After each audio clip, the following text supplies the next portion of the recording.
Hello, my name is Michael Weinstein. I'm the Director of Systems Biology at Zymo Research in Irvine, California, and I'm here today to talk about getting started with standards and reference materials in the microbiome field. And while this is intended as a guide for beginners, I think there's also quite a bit to learn, even if you're experienced, just to get some ideas about maybe things you're missing or other ways of doing things, and maybe even a few new places to start implementing standards in your pipeline.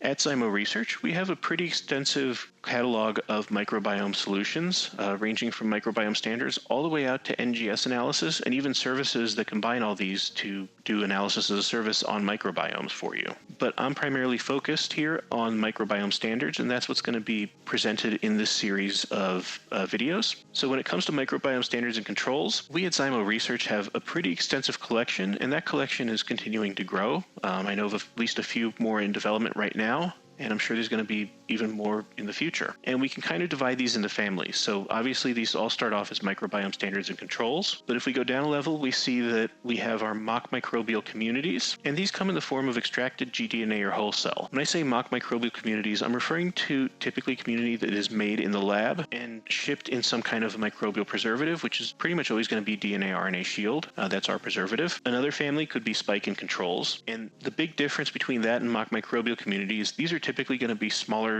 numbers of microbes in terms of simpler communities. So usually these are going to be 2 or 3 microbial species. And these are designed to be essentially weird microbes. Weird in the sense that you wouldn't expect to find them in pretty much any sample you're typically dealing with. And these can be spiked into a sample or just added in as basically another part of the sample. And they can be sequenced alongside the sample, but because these are very unusual microbes for your sample type, it should be easy to identify reads that came from the spike in and not the biological sample, and bioinformatically remove them in order to facilitate analysis of both the spike-in and the sample itself, and potentially use the spike-in as a bit of a yardstick to really get an absolute quantification. And then we have true diversity references, or you'll hear me call sometimes complex references. These are more naturally derived, so the Microbiomics fecal reference material with true matrix is our example of that. That really represents a fecal sample. It not only represents the complexity in it, but actually goes even beyond, due to it being multiple donations from multiple donors. The matrix itself is a fecal matrix, so it will present all the typical challenges you would expect from a fecal matrix in our preservative. When it comes to the state of the art for microbiome standards, I think we're in a pretty good place when it comes to just materials.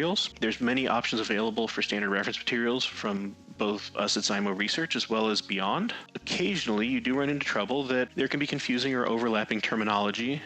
Sometimes people use different terms for the same thing, or the same term to sometimes mean slightly different things regarding standard reference materials, and this can obviously cause confusion. And that's why one of the first things I'm going to do is start talking about just some key terms and concepts. And an even bigger issue is the analysis practices, and sometimes understanding what appropriate analysis goals are and are not. That's not always obvious to new users. So understanding, for example, the bioinformatic applications here, and understanding how to interpret the bioinformatic results sometimes is not always obvious, and that's really what's going to be covered in the bulk of this series.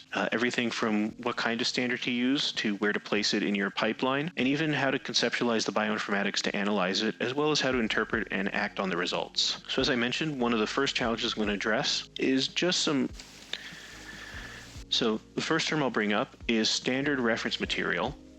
And this is the definition, by the way, is just lifted directly from the NIST website, and I think it's a very concise definition. And it's material sufficiently homogeneous and stable with respect to one or more specified properties, which has been established to be fit for its intended use in a measurement process. And while this definition is a little bit dry, there are actually some very important concepts to understand here. So obviously, first and foremost, it's a material. Sufficiently homogeneous is very important. And that's essentially saying that the first aliquot, the 5th aliquot, the 20th aliquot, up to however many aliquots I have of this reference material, so long as it's in date and treated properly, should be the same. I should not see significant variation between aliquots, otherwise that's going to make it unsuitable as a reference material. Stable, so I can't have this material degrading on the shelf, or I can't have it degrading under its appropriate storage conditions. Again, that's going to affect its homogeneity over time. And with respect to one or more specified properties, and this is actually very important to understand, and this actually even speaks to the next section where it talks about establishment as being fit for intended use, and especially the intended use part. An example of this would be the Zymo mock microbial communities, either the gDNA or the whole cell, it would be very appropriate and actually a good idea to use these to test your next-generation sequencing-based pipelines or some other nucleic acid-based method such as digital droplet PCR or qPCR or some other similar method that is nucleic acid-based. It would be less appropriate, in fact, actually, frankly, a bad idea, to use those same mock microbial communities in your metabolomics study.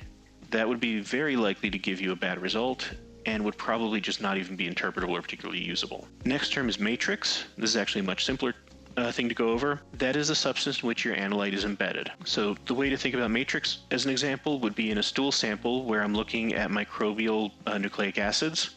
It would be nucleic acids in microbes in stool.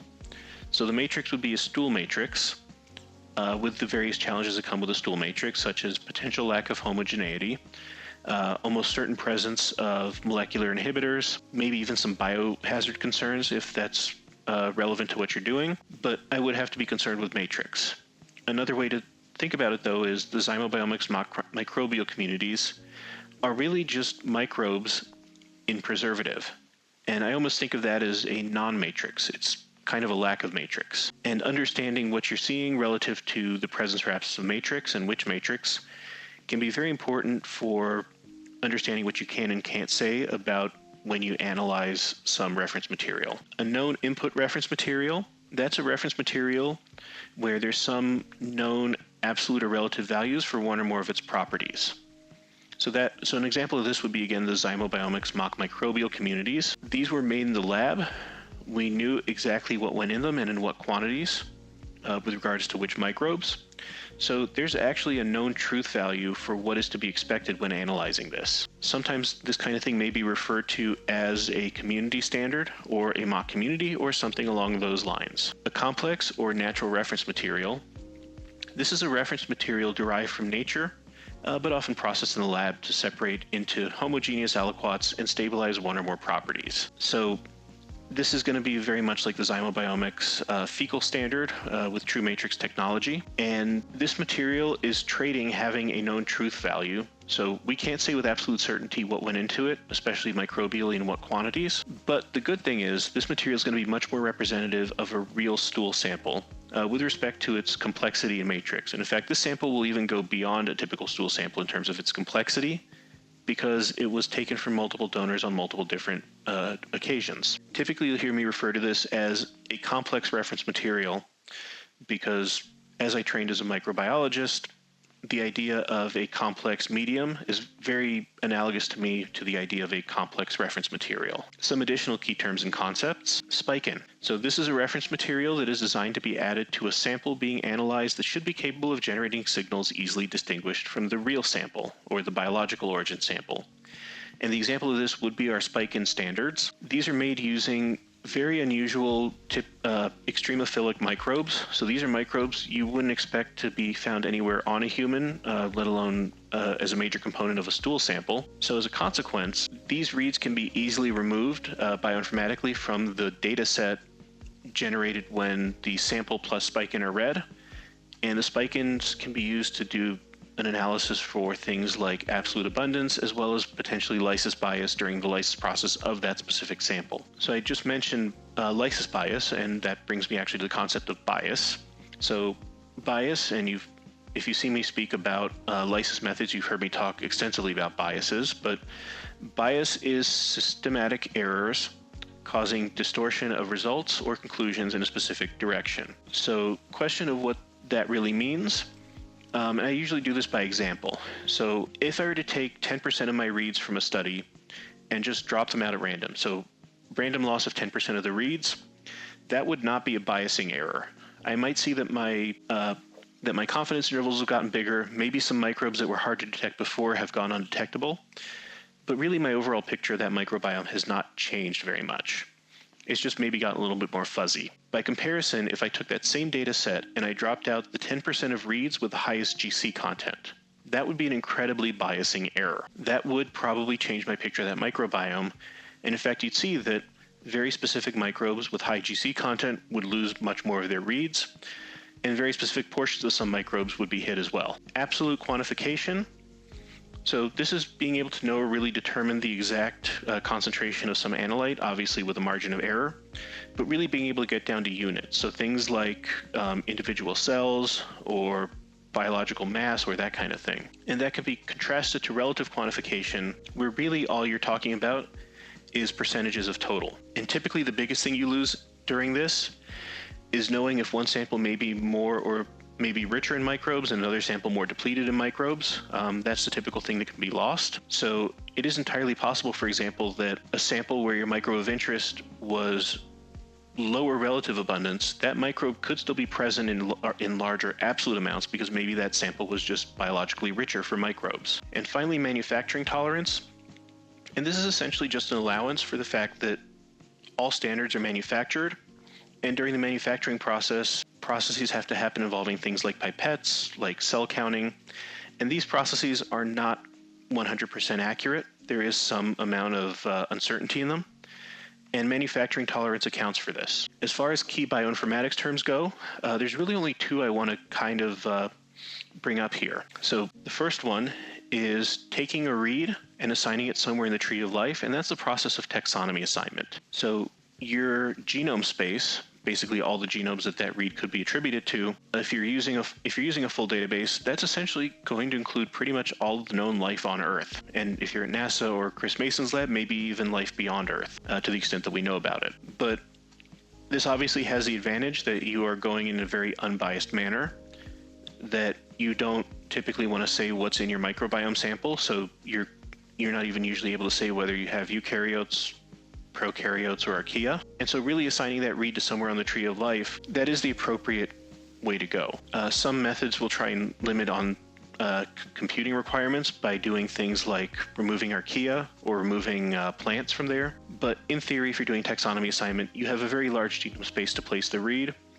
And again, that can give you some disadvantages in terms of maybe some imprecision in the placement, some ambiguity in placement, or if the database has a few erroneous entries, maybe even errors in placement. And we'll compare that to alignment, which is taking a read and placing it with a known set of expected genomes and their sequences. And while this typically wouldn't be something you would do for a typical microbiome pipeline, this is actually quite valid to utilize when doing an analysis on a known input reference.